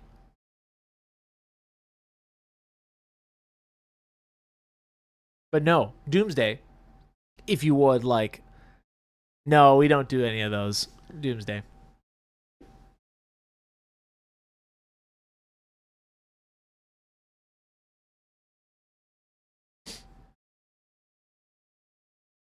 How many weeks? Oh, I can absolutely... Game Delay says, I can absolutely quit buying kill teams whenever I want. Anytime I want. No, Game Delay, you can't. Anytime. You have all the cool ones. Anytime. Too, Game Delay. Oh, you're talking about the Roman Lapot. No, we don't do any of those. I can quit whatever I want. S says, you mean you aren't doing a Grey Knights Primaris kit bash? So, are you the one that sold me that army? S, I believe that is too coincidental to be a regular comment. Are you the one that sold me that army? I just received that army. I bought it for one of our community members, possibly one that's in chat right now. A Primaris Grey Knight kit bash army that is spectacular. The quality of them is fantastic. Took the Primaris Space Marines and turned them into Grey Knights, and they're great. I was like, these are awesome. They are pretty dang cool. But I'm gonna take a break from Space Marines when we get done with this army here. S says, LOL, no, everybody is just doing one right now. Really? I have not heard about this. Seriously? Yeah. I had not heard anything about that. Is that I a literally, thing? this was the first one I had ever seen, and I bought it. Interesting. I have not heard of that trend. Yeah, I hadn't heard of it as being a trend, but it really is great. Neat Duncan army. Rhodes just put some videos out on his. Oh, interesting. I didn't know it was a trend. Who did? Duncan Rhodes. Oh. So he copied the Army I have. If this is a trend, it's news to me. No, we just got one that one of our community members painted all with Prochrome. Oh, is it because they got an updated codex, maybe? Don't know. Hey, we just like cool stuff. Yeah, I've always loved Grey Knights, but hated the miniatures because they always got stuck in that age of firstborn, guys that are too small. I have some of the old metal guys, and they were really cool. So it was a couple of months back, I saw on one of the Facebook marketplace ones, this army that was a Primaris, well-done Primaris army for Grey Knights. And I was like, that's really rad. That makes Grey Knights cool again. And I was like, you know what? I don't have a need for that. I don't play 40K. And then I didn't think anything else of it. And then a couple of weeks ago, probably a month and a half had gone by or whatever, and a couple of weeks ago I saw it again and it was reposted. Like it didn't sell the first time. This wasn't the same post. It was like, well, at least it said it was just posted yesterday. Yeah. And so I was like, oh, it's back. This must be fate. So I reached out. The gentleman selling it was like, I'm not going to split, so don't ask, kind of thing. Not rude, but he was just very pointed. He was like, not looking to split, please don't ask, no trades. And I was like, hey, this is Jason from Monument Hobbies. I was like, I know you say on there you don't want to split. I was like, I would really like to have this army, but I do not want anything to do with those baby carriers. He had 6 baby carriers. And I was like, I don't want anything, because I don't play the game. I just like the army. And I was like, oh, and by the way, while you're getting, I think he said he was leaving the hobby or something like that. And he said, oh my God, this is so great. I used all your paints to paint these guys. And it turns out he's a community member. I think he's on our Discord. And so we chit-chatted a bit. And he was like, oh, of course. He goes, oh, of course I'll remove the baby carriers. He goes, oh, and I have these other things if you're interested. And he had some 3D printed rhinos that are really cool. And I was like, yeah, I'll take all that. So I have it. It just showed up yesterday. They're amazing. He actually painted them really well. He did like, a quick like steel or silver dry brush and then like Payne's gray wash over the top. They look really good for being, very quick, want to play games with a fully painted army. They look really good. They just have like a base coat of gold with a wash and the dry brush with a wash, and so they're done really neat. But my plan was to, the way that they're painted is actually good enough that I could just go over the top of it. I don't have to prime them. I can basically just add to it. It's kind of like we talk about, if you get a good fundamental base coat down, then you can go back and change it and add to it and repaint it and all that stuff later. So I may do that. There's also some unpainted guys in there too, so I don't know. It just depends on if I can match the way it looks right now. So I may just prime them all. Well, neat army. Sam Moore said, just seen your gradient painting guide. When doing Space Marines, is it just panel by panel on a smaller scale, question mark? Yep, pretty much. Everything I do, I break it down into, its constituent parts. So sometimes, yes, it is just a particular panel of armor that you see that you need to get that color on. You're not trying to do that across panels of armor. So here I would do, the chest area. I might even do just the collar different, depends. Sometimes I might do the collar with the chest, depends on how proud it stands. This one's pretty flat to the chest, so I might do the collar and the armor together on the chest plate, and then I do the cod piece or whatever different, and then the thigh, and then the knee, and then the shin, and then the foot. So I typically break it down and do piece by piece, thinking of each piece, where does the light want to be on that particular panel, and work it like that. That's a lot of channel points, Source. No, I won't do push-ups for channel points. What? I will do it for $100 on your check, though. Excuse me? For every $100 check you guys send to Monument Hobbies, I'll do 10 push-ups for you. Now we're begging? I'm not begging. I'm demanding. What is going on here? Source is like, can I use my channel points to make Chris do push-ups? Right from out left field, Source. But like I said, I came back with you with a fierce fury. $100 check, and I'll do it. I'll start making some money. Dark gray. Dark warm gray. Thanks for reading. No, it's dark gray warm. Dark gray warm dark. Dark warm. I pay for this service. Who uses checks anymore? I pay for this service. Who uses checks anymore? I don't know. The world. This guy has a checkbook still. He Let tried me to write you me my a check the other day. checkbook. When we went out to dinner, Yeah, Chris did the this. check came and he whipped out his checkbook, and you should have seen the face on the waiter. I had my little pen. I'm like, let me write this up. The waiter was boys. like, whoa. You don't accept We cashier's don't checks? we don't do checks. You don't accept my traveler's check from Southwest Airlines? And it's CHEQUE. You don't accept my checks? My check you? Well. Well. What type of world is this? What are we coming to?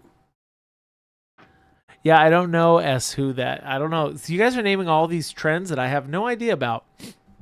We don't really do that here. Here's our trend. Let me tell you straight to your face. Boy, it's tough, right? Because I don't ever want to sound mean. We like doing stuff. We're not doing things for clicks. We're doing things to share the love of the art. We are doing this for you, chat.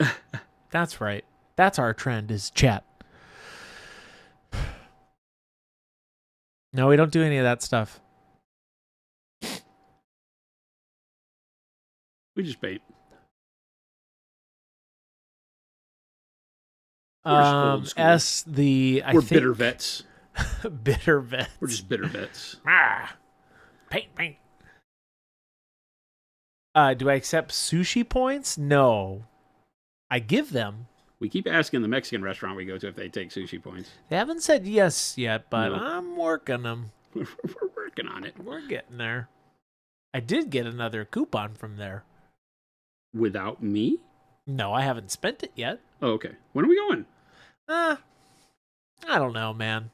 Oh, see, this is what I get. I don't know, man. It used to feel real, but now it just feels forced. Now it's fake. No, it just feels forced. I don't know where this relationship's going. I feel like I give, and never get anything in return. Oh. I see. That's how you feel? That how he feels, chat? That was my Chris voice. I give. Can I buy Christmas sushi stickers with sushi points? No, but maybe we'll make real ones and you can use real money. We would like to have some Christmas sushi stickers. That would be fun. And by the way, sushi points might be denied at your local bank, but keep trying. What? No way. I just paid my rent. With sushi points? No. I mean, they haven't contacted me back yet, but I feel like it worked. They haven't said anything. Seems good to me. IRS just sent me a letter, but I haven't opened it yet. I have something from Urs on my kitchen counter. Who's Urs? Who is Urs? Oh, well. Whoop. I love those. Like, never open something Not from the IRS. responsible for something I don't know about. That's right. Oops. Never heard of you guys. You sent me snail mail? Never heard of you guys. You mean kindling for my fire? Yeah, that stuff is not even real. Kindling for your fire. It's so great. I always have that, fresh kindling. It shows up in a box on my porch every day. That's what I was told to do with those. From my great-great-grandfather. Oh, he was one of those guys. He's like, those belong in the garbage, son. But Grandpappy. Are you sure? There could be vital information about my next paycheck in there. Nah, they don't care. Oh, my God. How did this happen to us, chat? Yes, it's probably just a scam. It's not probably. It is. I'm sticking to it until they come for me. And they'll be like, Monument Hobbies? This is why he's now a professional house sitter. This is the FBI, and we've got some news about Chris. This is why he's a professional house sitter now. He's been using illegal traveling. I'll sit your house for you. He's been using illegal traveling checks and has not paid taxes since he was 19 years of age. Oh, no. Someone told me that was for the garbage. So you're going to go tell them, right? No, we're just here for you, Chris. You can either come quietly or Chris, we got come you. Annoyingly. We're going down in a hail of brass. That's right. We got you. They're not taking my Chris from me. the IRS. Yep, that's me. They're coming for me. We always thought it would be the funny farm. I'll fight them off. Turns out it was Urs. They show up. It's like, oh yeah, Urs, I've heard of you guys. Kamira says, Hopefully nobody here works for the IRS. You certainly might be out. Hey, I do my diligence. I pay my taxes. I work for a living. He subscribes to TurboTax. That's right.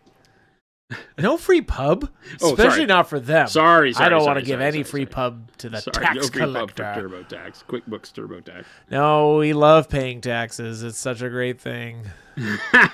It's so good. Serious question. Thank God, Source. Serious question. What is the thing on the Wizard's Butt sticker that says something like Ito number Billy Bob sign? What is that? Huh? The Ito, this one? You'll have to look at that, Jason. Excuse me? Excuse me? Huh? I don't even know what you're talking about.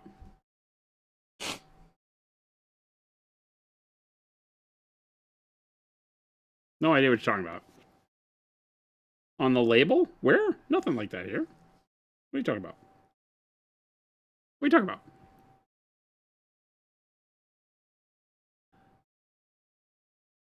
It's the legendary Wizard's Butt. Butt.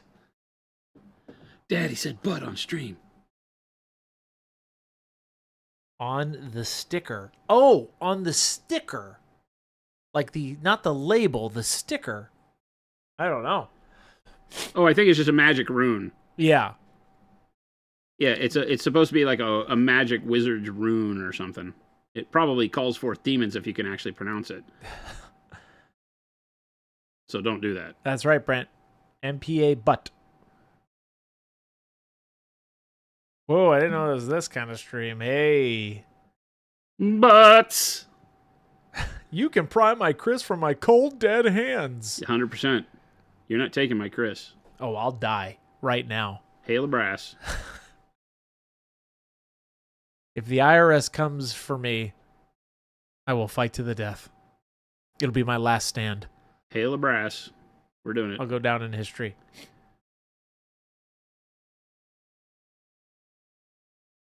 S says, have you got any advice on painting chaps/jackets that don't have a lot of folds? I said chaps and I meant to say capes. You have any? I was like, chaps and jackets? We What game do are you playing? Painting cap. What's your advice on painting capes and jackets? I just wrote some things that do today with not caps. have a lot of folds. A lot of things you can do there with texture. So using the brush to create texture on the surface will give it a little bit more of a lively look. Unfortunately, if it doesn't have a lot of folds in it, it probably just looks like flat plastic. That's always a pain in the butt. So being able to texture it, hang on, let me finish with this color, and I'll pull some models out that we can show you what I'm talking about. But using textured brush strokes works a lot to break up the regularity, so to speak, of how the cape looks, right? So it doesn't look like just a piece of flat plastic. We have such a great video that I just finalized. On cloth? Just textures, painting textures. Awesome. So that's coming out very soon, but keep going. But yeah, so it's really just about, I think, adding texture, and then of course, you know, doing your standard, whatever is standard for you in your layering and presentation of color. You still want to make highlights where they should go. There's a world where you could actually just paint your own folds into it, although it's a little hard to pull off on 3D because the plastic won't be shaped like that. So you can give it a feel of having dimension, but it isn't probably going to track very well. I'm just kind of stippling paint on here, by the way. Not really doing anything dramatic to get some gray on there. Propane. Grant says, when is the Chaps and Jackets video coming out? Chaps and Jackets. Ah, that's the name of my That's just the name of the show now. gastropub. Welcome to Chaps and Jackets. Today I'm going to be painting Blood Angels. What are you looking for up there? Frosty the Snowman. Don't know. No. Oh, you're singing a Christmas song? Mhm. You're giving me crap? Yeah. That's what I do. I mean, the Christmas songs aren't what I do. Frosty the Snowman is a Christmas. Oh. So I know this guy's a ton of folds in it, but he has a lot of flat plastic, Let me and this read. is with non-textured. So I use the low spots for shadow and then the high spots. So that may not help you much because, again, it has a lot of very big folds in it. I showed off the Wraith yesterday and the same thing because we had a question for how to do like older cloth. But you can see how I do the textured brush strokes in there. And those start with your after your base layer, all of the colors have that texture in them. And it's like a cross hatching where I do some vertical, some horizontal. So you can give it any level of that kind of cross hatching going on so that it makes it look like worn, threadbare, more weathered. Or you can literally just paint it smooth, and you can see how I've done this. Can you pop in on that? Yeah, and give it some focus. Right? So you can see how it's really just, it's covered with dust. Right?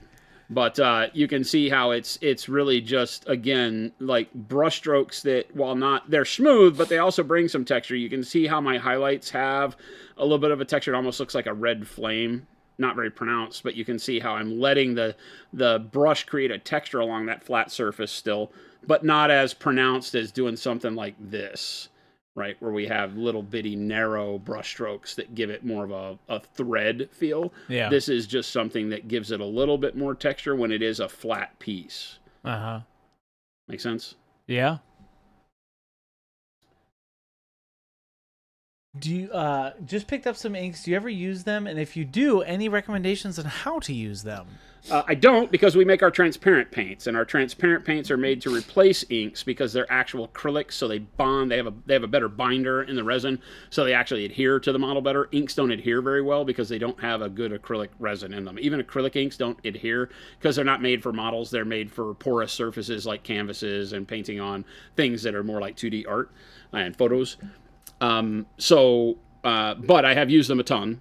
They're very rich. I usually say to dilute the heck out of them because they are usually very vibrant, just like our transparent paints. They have a ton of color to them, so you want to dilute them so that they don't become just too much when you put them on the model. Like if you're using it to paint in shadows or blush, I use a lot of magenta to do the kind of flush areas on skin. If you don't thin the crap out of them, you'll just get like clown cheeks, right? Because it's like, that's a lot of pink. So be careful with them because they are very, very dense in their coloring. Any advice for a newbie to miniature painting? Sam Morris, welcome in tons. What? Okay, give me some. What's a good place? My biggest piece of advice for new painters is always to follow the rule of cool. Pick models that really get you inspired, something that you really love. A lot of people might say, ask your friend for a model they don't use and see if you like painting. I'm always like, how do you know if you like painting if you're not painting something you like, right?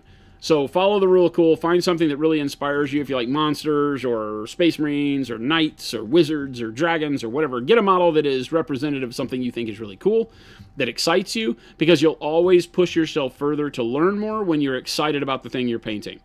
When you start off, unless you're a savant, you'll run into problems, being able to steady hand, get into details, keep the paint in the right places. So the next step is, after finding a model that you really like, is to practice just steady hand and keeping the paint inside the lines, so to speak. Treat the model like a coloring book and say, I want the boots to be brown, and just pick a brown and paint the boots brown and just keep it on the boots. Try not to get it on the ground around the boots. Try not to get it on the armor or the leg or the pants around the boots. Just try to keep it in the boots and just start easy and simple. It's so difficult because in today's world, if you get into miniature painting and you like it and you see all the pictures on the internet, the first thing you want to do is make the picture on the internet happen. And that takes a lot of time and practice. How long? I don't know. How long is a piece of string? Some people just pick it up. Jen had never painted anything in her life, sat down next to me, and in a week painted an amazing model live on stream. Under total pressure, not having ever done it before, painted an amazing model. We had a blast. And she's one of the best hand blenders that I've ever known. So some people just pick it up. Boom. Some people it takes longer. Doesn't matter, right? Just start small. Start trying to keep comfortable inside the line, then start moving into color choices. Just making better color choices, keep them in the lines, start painting the thing, get it to that point.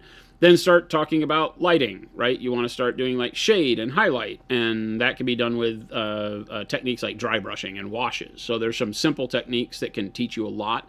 as you're beginning that can elevate your skill up through this chain of events, right? And eventually then you can just start picking what you want to learn. You'll be like a lot of the people you see in chat that are saying, hey, I have a cloak on a model, but it's kind of flat. How do you handle that? It doesn't have a lot of folds, so I don't really know where to put the dark and the light kind of a thing, because it doesn't direct you as good with where shadows go. And so then you have to try to figure out, okay, well, how do I make shadow and light work on a flat piece of plastic, that is supposed to be a cape? So you'll start running into things that when you paint them, give you kind of I call it the moments, because you look at it, you're like, the color's right, but that doesn't look as good as the things I see on the internet. What am I doing wrong? And a lot of times it comes into what I call value and volumes. You'll hear me say that color is not very important. And I try to teach that to people and have you get into the mindset that color is almost the least important thing. Obviously, it's not. If you're painting Imperial Fist, you want a good yellow for your Imperial Fist. So how do you paint a good yellow? And you come up with a color combo that you like and get the yellow you like on the model. But it's not as important as value and volumes. Value is the creation of contrast on the model by combining dark colors and light colors, right? And in that contrast that you create, you get volumes, which is shape, bringing shape to life. Now, we're already painting three-dimensional objects, right? So when I'm painting, the object already has volume. It already has a barrel chest, round head, wings, whatever. But it's using value and volume to bring out the shape of that feather on the wing. These are just flat pieces of plastic, but by shading it like I have, I've given dimension to it. I've thrown these feathers on the bottom further into the background because I've created a heavy shadow from the upper layer of feathers, and then I've given them a shadow to the left side of the feather that makes them look like they're overlapping one another. So I've given more dimension than it actually has. They're just flat. Right? They're just plain flat wings. So you can still give dimension and volume to the model. I've given it a brightness across the top of the chest and then gone into a deep darkness as I go away, which pulls the top of the chest closer to you, makes it feel like it's barreled. It's closer out. It's broader out at the clavicle than it is down towards the chest. And so you're using that shadow and light to be able to create those shapes and give dimension to your models, right? So that's the step to do. Now, this is more complicated in what it is, but it's only taking that level of knowledge and applying it in a more detailed way. You still need to be able to paint that way just to pull off even the most basic models, right? What do we have that's done fairly basic? Anything? Trying to think of something that we did. Oh, yeah. Right. So like these guys, right? These guys are just dry brushing the model so that I get black primer with white over the top and then putting a black wash over the horse, and look at how detailed the horse skin looks, right? It has more dimension to it because it's bright in the shadows, dark in the recesses, but that's nothing other than me putting a wash over a dry brush. So you still want to pay attention to making shadows and midtones and highlights work, even when you're painting fast. Like these guys, you're just like, I just want to get these on the table. So again, this is just like base coats, right? But by separating out your color, keeping it in between the lines, you can get a model that looks pretty good, right? And then you can have an army on the table that looks pretty good when you're sitting there staring at it, right? And you don't even have to try very hard. This is like one color of green, one color of brown, one color of flesh tone, one color of silver, right? And then the horse is just dry brushed with a black wash on it. So, there's simple ways that you can apply color and then advance from there as you go. Now, Jason, why would, for beginners, we've had this question before, but why is Pro Acryl so good for beginners too? This is just in general. Yeah, it's good for all the. I always kind of jokingly say I'm a lazy painter, and what I mean by that is I don't want to spend a lot of time on the palette. Right, go over to my palette real quick. You'll see that on my palette, there's nothing happening here except a squirt of paint and then my brush taking the paint off and putting on. There's no messing around here. There's no, unless I've made a mix. I don't even, on these. Oh yeah, I've done some blending here with the pale yellows and the white blues and the Payne's gray, right? So I've done some mixed colors over here for the armor that we're doing and the metallics that we're doing. But everything else is pretty much just the color, right? So what I want is I want color that just works right out of the bottle, because that makes it better for everybody. A new painter doesn't know what to do on the palette. You don't know how to thin and mix and all that stuff. You just want to put the paint out, put your brush in the paint, put the brush on the model, and have paint appear on the model the way you want it. So that's what we built Pro Acryl to be. And it works great for beginners because of that. It has what we call a longer open time, so it blends better. So even if you're not trying to blend, if you paint one color over another color, they typically have a little bit of blending that happens. It makes your painting look better without you even knowing what you did. That's kind of a magic thing that happens. It is kind of a silver bullet. But the reality is they're just easy to use. Pick the color you like, paint it on the model, be done. And they also can do all of the advanced techniques that you can dream of. Can you demonstrate how to feather color transition? Feather a color transition. Let me hang on. I'm trying to remember what I did for the rocks here. I think I did bright warm gray. For the rock base? I think I did bright warm gray. Oh, Cran, help! These look very different. So all of them are going to be a little bit different. That's fine. Oh, that's a cool looking base, man. Gosh darn it. I should have got bases, Jason. They're all going to be different. I just like how they look. I guess that just has to be okay. I think I put a wash on this base is the thing. Sam says, amazing. Thank you so much. Sam, I'm glad welcome in. Definitely, if you are just starting your hobby painting journey, check us out. We have an intro set that we actually just updated, which you'd probably like. I don't know if you've already bought paints or anything like that, but check them out. It's a great way to start. Source. Dry brush. Source, what I didn't skip it on purpose, Source. That's paper towels, Chris. Oh, they're over there. Where? Oh, behind the camera. I couldn't see him. Thank you. Ryan. Thanks.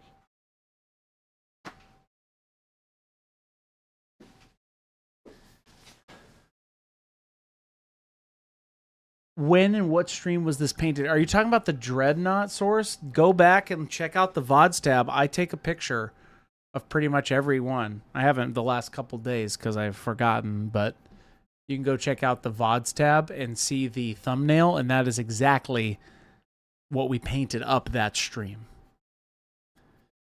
That's my little tidbit for everybody who's new here. If you do go to our VODs tab on the live section on YouTube, you can go and check all of those thumbnails is what we did that day, essentially.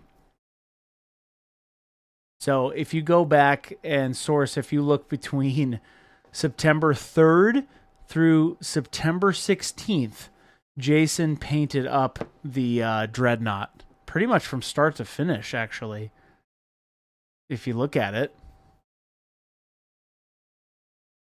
Got another one of those I got to paint too, so there'll be more. I don't know if I'll paint the second one on stream, but we'll see. We'll see. Big sigh, Chris. Why are you sighing at me? We'll see. Oh, then you talking about the horse and rider. Oh, I saw. Source, I have no idea. The horse and rider, that's just something I was doing in the background when I was painting up some that was a while ago. Rohirrim years and years ago. That guy just typically floats around the studio for whatever reason.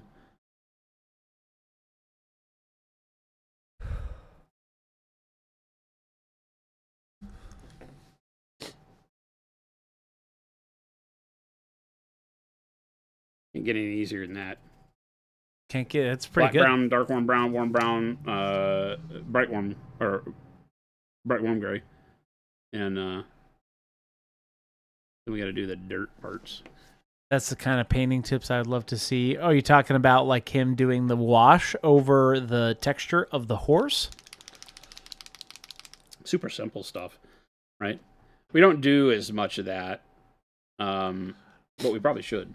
We just did the Iron Warriors was a good reflection. Go of that. check we that out. A whole squad of Iron Warriors in a show, and showed you how you can get 10 guys done, and it took us that was on September 22nd. A 2-hour stream where we talk a lot. So in an hour for you.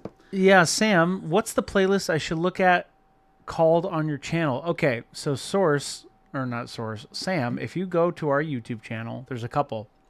If you look on just the straight up live tab, you'll see all of our past VODs. When we turn off the stream, they go right there, and I label them, and then I'll take a picture of what we worked on.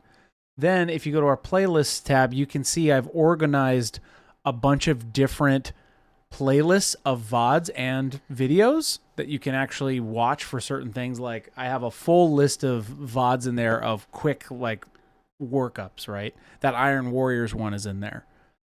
Also, I have one for painting Space Marines, one for painting skin. I've got a bunch over there. So But our live tab, if you look at the thumbnails, that will tell you what we did in that. So there's many, many different avenues for you, Sam. Costa says, question, would it not be better contrast choice to paint the rocks in more cool tone rather than warm grays? The warm gray looks very cool compared to the red. The cool tones could work, obviously, but it could be more abrupt, right? So I chose to do the warm grays because the warm gray, while being a warm gray, is still much cooler than red. Remember that everything's relational to the colors it sits next to, right? It's why purple does such a good job of being both a warm color and a cool color. If you put purple next to blue, it's warm. If you put purple next to red, it can be cool. So never think that you're stuck with, oh, I only have this warm gray. No, that warm gray is just warmer than neutral gray. When you look at neutral gray, it moves to cool or to warm. But when put against red, that's not warm, right? Yeah. That's a much cooler gray. But neutral would be too flat, right? Right. This gives me more of a stone quality. The warm gray gives me kind of that greenish yellow of a slate stone feel. I do believe that on these I put some form of a wash on them, though. I can't remember what I did, because it has a nastier, I think it was either like a brown-gray wash or something. Yeah. So I'll probably do that here on this next level and get some more color baked in. Avian, they're all going to be different, right? Because all these rocks, yeah. like every single one that I've done has been different. So Avian says, so I'm about to do some stippling. Typically I use the small round dry brush, but I was thinking of some effects I would want to, would I want a stiffer brush? Any suggestions? Would you want a stiffer brush? But I'm thinking of some effects I would want a stiffer brush. Any suggestions for stippling? So the round dry brush is a tough one to stipple with because it smudges, right? So if you're looking for tank sides and panels, then it works great. And we call that stippling, but it's really smudging, like we talked about the other day. Just because of the physical nature of the brush. So you can do that. If you want to have a finer stipple, then just a regular brush is much better than that. I don't know what you're, when you say, are you doing details? What are you stippling? Help me out.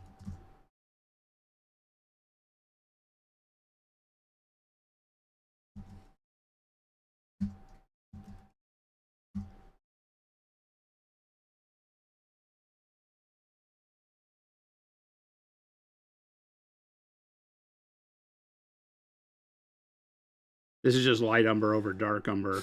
Same black brown. I typically on my bases color the dirt and the rock the same base color, and then just go the rock into like a brown gray or grays or whatever you want, and the dirt into browns, but start them from the same color.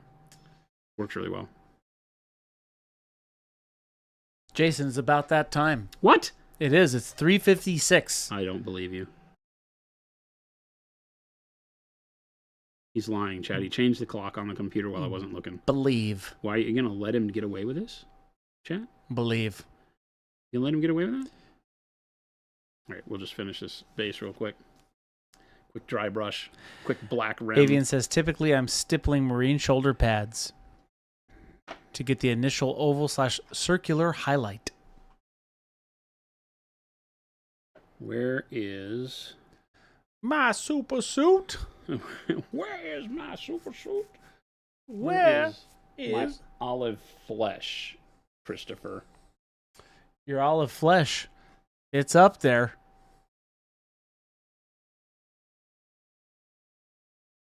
Should I get up? Okay, it is. Okay, you get to live. Me? Oh, they're always up there. I know it. I would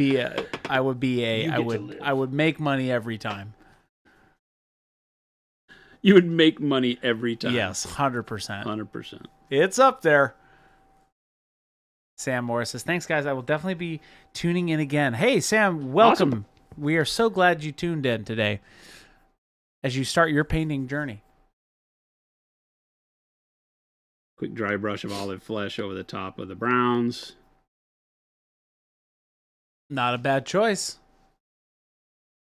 You like dry brushing olive flesh. That's my go-to. My go-to for everything. It's a really good way to brighten stuff, especially earth tones. of all types. I don't care if I get it on the rock. It can kind of blend those together. Looks great. Very simple.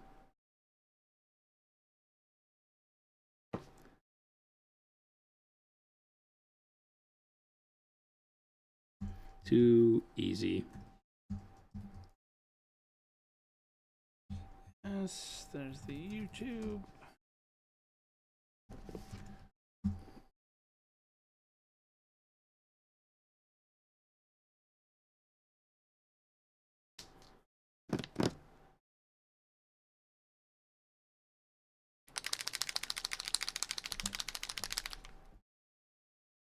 Satin black, best rim color in the game. Glad he finally admitted it. Me? I say that all the time. What are you talking about? Mr. Goblin Green bases. No. Yeah. I think Goblin Green bases have a place in our universe, but this is the best color to My heart can't paint take your it, Jack. rim. My heart can't take it. Why do you treat me this way? I don't understand. These wonderful resin bases from Elric's Hobbies. There you go. Free press. What would you use for lightning on a model from Lord Sidious? What do you mean? Like What do I use for lightning effects? For what? How do you try to... For paint or for, like, doing physical lightning effects? Yeah. What guys... Like, are you trying to make, like, lightning on a bolts model? coming out of something? You trying to model it? Or you I'm trying imagining Lord Sidious is talking about actual lightning bolts.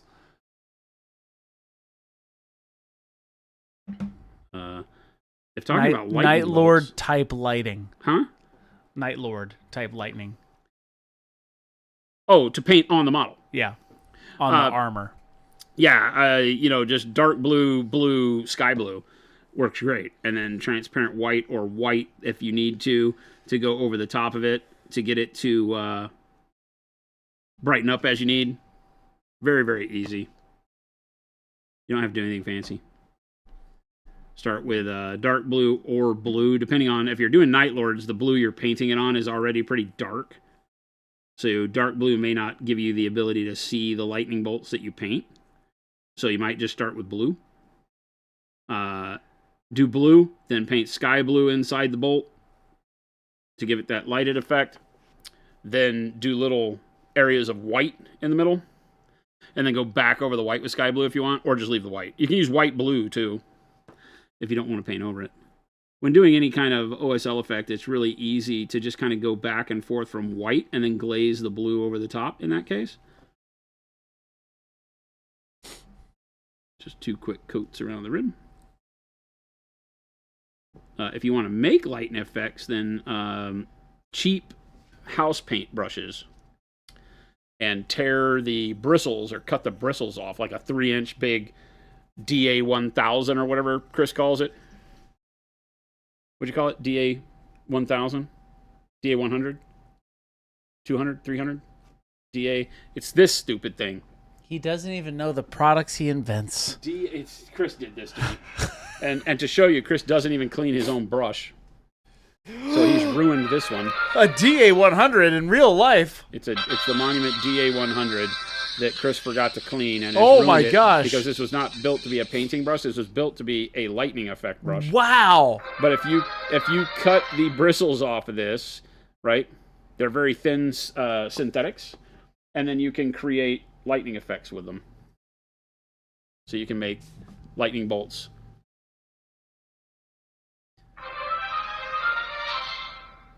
Boom! There you go. Wow! And that's just blue, sky blue, white blue. I remember when Jason came out with that. It was really cool. Unfortunately, this guy can't go with this army because he didn't exist. Is he? Oh, he's Blood Angels, right? Yeah. Oh. Yeah, I might like some Blood Angels. Good God, Chris, you didn't clean any of these. That's the point, Jason. Those are ancient artifacts now. And by ancient artifacts, I mean new items that are coming out in 2054. I don't know how loud that is in the mic. Okay, we're not peeking. We're good. What are those made of? Magic and prunes. What are what made of? I just told you. The bristles or the brushes? The brushes are definitely made out of magic and prunes. Hey, Paint Licker, thanks for showing up. Super duper John, I don't want to hear it from you. That was not me. That was Christopher doing a very mediocre impression of me, by the way. What? Mediocre. First of all, Chris would be offended. Second of all, you made real products. Chris didn't even clean krill. A bag krill? Oh, you're killing it. It's bag of krill. God, bag of krill. Come on, man. Bag krill. It's bag of krill. Why do you want chicken all of a sudden? I don't know. Weird. I would like chicken as well. To go with your box wine. Chris is just made of prunes. No magic there. You see me putting the links up now, chat? He's now trying to just get rid of us. You're cut off. Chris is just done. You're cut off. He's like, that's it, I'm leaving. One of these days he's going to get so tired of us, the screen's just going to go black, and you're going to be left to wonder if you'll see me the next day. No. I want to make sure that people see our links. Chris, don't ever change. I won't. I don't plan on it. I love you, brother. Maybe I will. The darkness will take Was me. Rattlecan asking about the lightning bolts? You hate how good that stream was? Sugar Rush, which stream?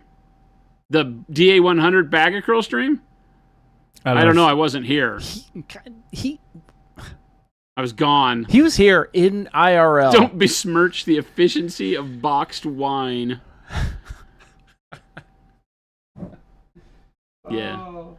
Yeah. Don't ever trust Monument Hobbies on April 1st. Ever. What? What Ever. are you talking about? Ever. You thought Ever. April 1st was good. Ever. Jason's best year. I am offended. Sugar Rush, if you thought this April was good. I am offended Just with a you capital O. Just you How wait. in the world could you say something so vile and despicable? Just you wait, I wasn't even Sugar here. Rush. He was here. Where were you? Where were you that day? Oh, yes, in front of the crowd. Incorrect. Yeah, where we learn how to break Smaug. He has broken Smaug quite a bit. I fixed it. Smaug doesn't have any of the little things on the back of his wings anymore. No. He's down there by you now. To my defense, He's down there by you. it is a very the model is amazing. It's also very Brittle. very fragile. Very brittle. Like you could flick it a touch and it's gonna break. So anyway, Everybody, thank you so much for hanging out with us. Hope you have enjoyed the stream as much as I have. We got our guy done.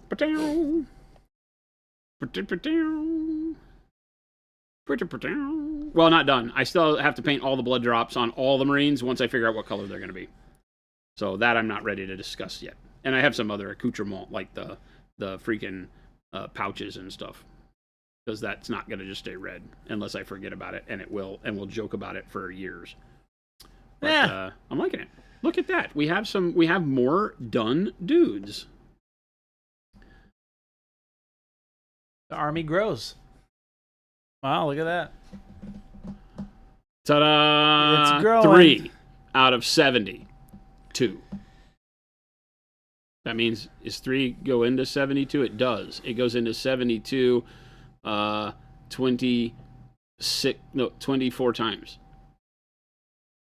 So I only have to do this 24 more times. That's not too bad when you put it that way, right?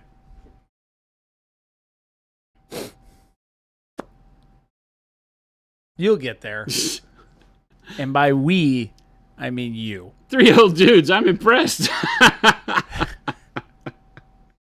Yeah. Okay. I'm going to have to start doing weekends and just surprise you with like, look, guys, half the army's done. The Dreadnought is more than one guy. The Dreadnought's a big piece. Yeah, but there's another one of those to do.